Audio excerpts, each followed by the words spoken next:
Hi Sagittarius, this is Jav. Welcome po sa ating channel. By the way, Sagittarius, this is your weekly Gabay Tarot reading from September 24 to 28, 2025. Gamitin ang reading na ito bilang gabay lamang. Kung naka-resonate kayo, comment down. Tandaan, Sagittarius, ito ay channel reading po. Kunin niyo lang po kung ano ang naka-resonate sa iyo. This is for you, Sagittarius.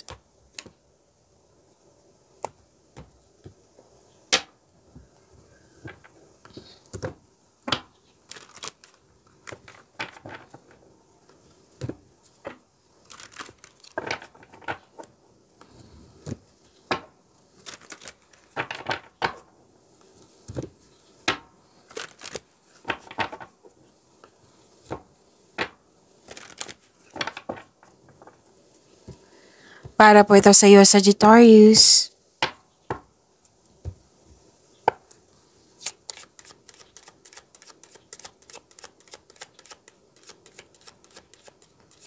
Maraming salamat po sa inyong patuloy na suporta sa mga nag-donate.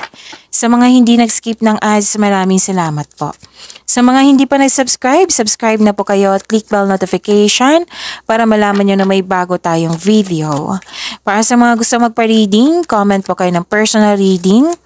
Again, comment kayo ng personal reading and check my reply sa comment section.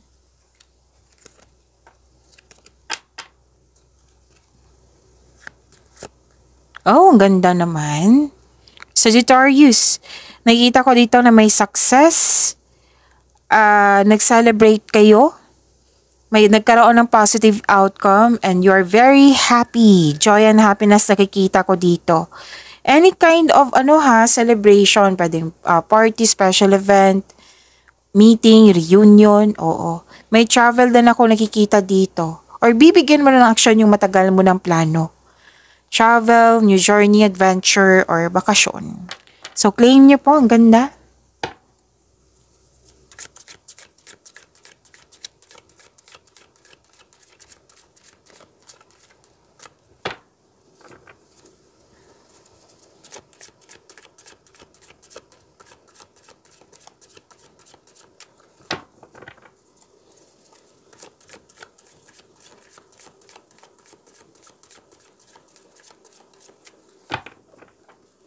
Energy po ni Sagittarius ngayong September 24 to 28, 2025.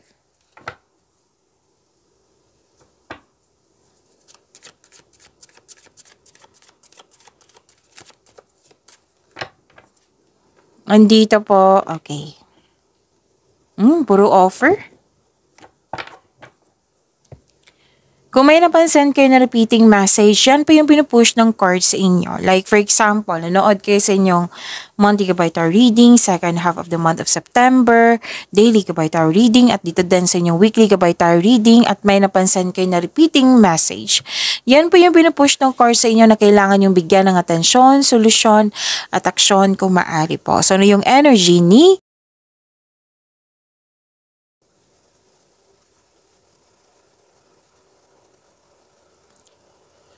okay, malalim ang iniisip mo dito. Kasi may, di ba sabi ko kanina sa inyo, puro offer yung nakikita ko dito. Oo. Sagittarius.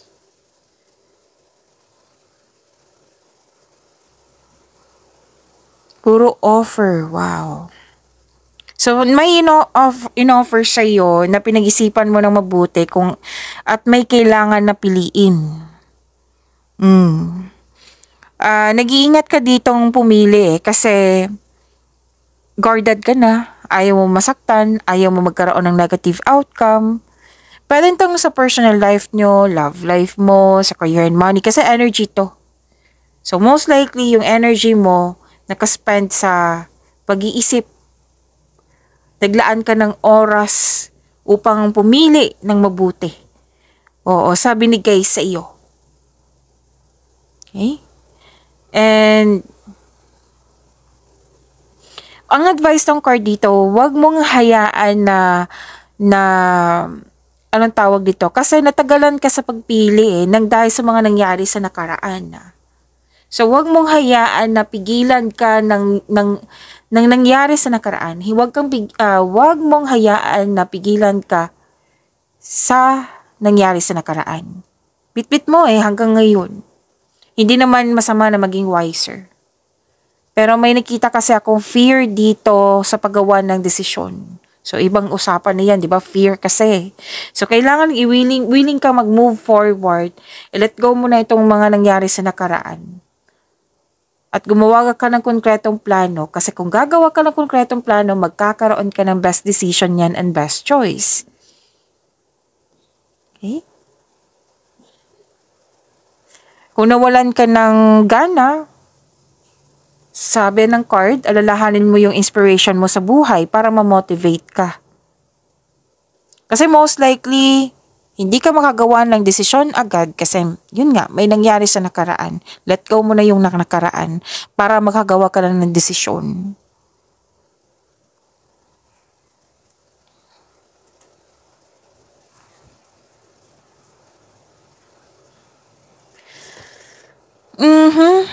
At nakita ko dito yung pag-aalaga mo sa inyong sarili, sa inyong career and money, sa kapwa mo. Marami kang naisip na bagong ideas para sa ikakabuti na sa inyong sarili, sa inyong connection, sa inyong career and money. Oo, pag-aalaga kasi nakikita ko dito.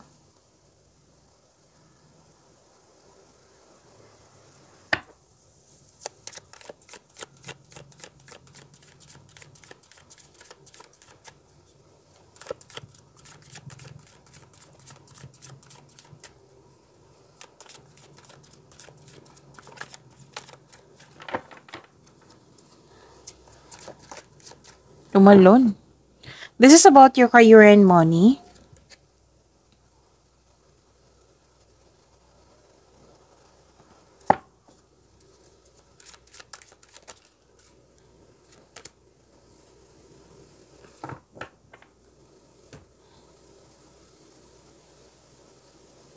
Sa career and money nyo po, Sagittarius.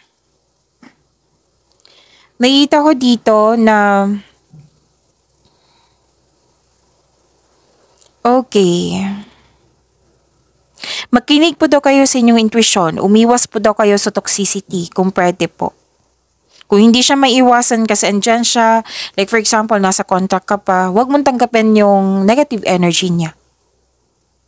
Instead na magalit, instead na ma-distract, ipag-pray nyo. Ipag-pray nyo is i-recite mo yung name niya, ipag-pray mo, hingi ka po kay God ng divine assistance. Okay? Kung kaya mo, i-address mo yung hurt feelings mo para kausapin to. Basta po sabi ng card, kung hindi pa kaya, then wag mong tagapin yung negative energy niya. Makinig kayo sa inyong intuition. Kasi it will guide you away from toxicity.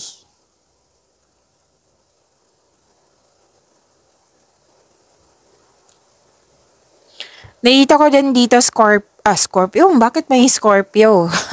So this reading is Sagittarius. Baka iniisip kayo na Scorpio or kayo ang nag-iisip kay Scorpio. Okay, granted yung manifestation mo. May mabuting balita na ma-receive. Pwedeng job application, scholarship application, loan application, any kind of application na connected sa inyong career and money. May mabuting balita po, matatanggap po kayo.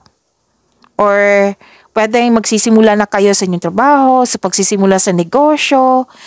Oo, sabi ng card, ipagpatuloy nyo po yung pagsisikap nyo kasi magkakaroon po ng self and financial growth. Mag-ingat po daw kayo sa paggawa ng plano para magtagumpay ito. So, you are putting effort without rushing. Sinabi dito, this is luck. L-U-C-K. Claim nyo po.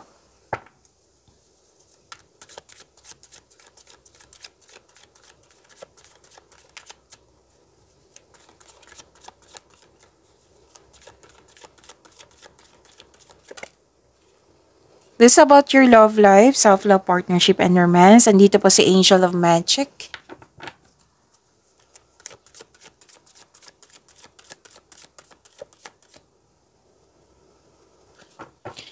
Dalawang card po mismo nagsabi dito na nag-grant yung manifestation nyo.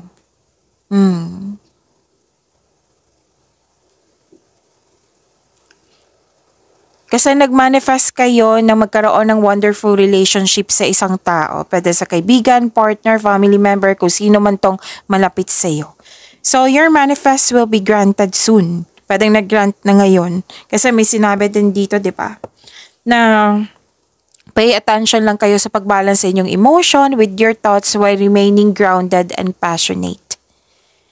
And please know that you are divinely guided. So may parting na blessings, ang ganda nito. Single ka man na may relasyon sa buhay mag-asawa po.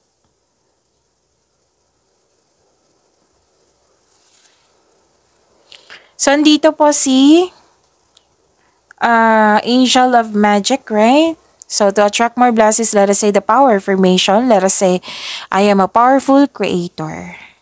I am a powerful creator. Kung sa Tagalog pa, ako ay isang makapangyarihang manlilikha.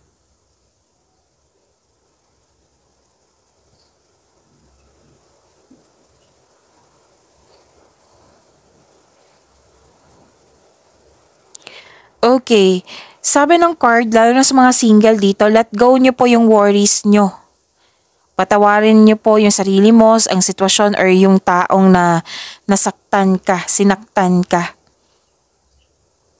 Kasi sabi ng card dito, ang ilan sa inyo hindi pa kayo handang pumasok kasi nga sa trauma sa nakaraan. So let go mo po. Sabi ng yung card, let go mo yung worries, patawarin mo yung sarili mo, yung tao or yung sitwasyon. Para sa mga relasyon sa buhay mag-asawa, may toxicity kasi ako nakikita dito, hindi nagkasundo. So, sabi ng card na maglaan kayo ng oras para mag-usap. I-give up nyo po yung worries nyo. Mag-focus kayo sa mind healing instead of suffering. Okay? So, pag-imani nyo po yung blessings na binigay sa inyo, Sagittarius. See you tomorrow. Maraming salamat po.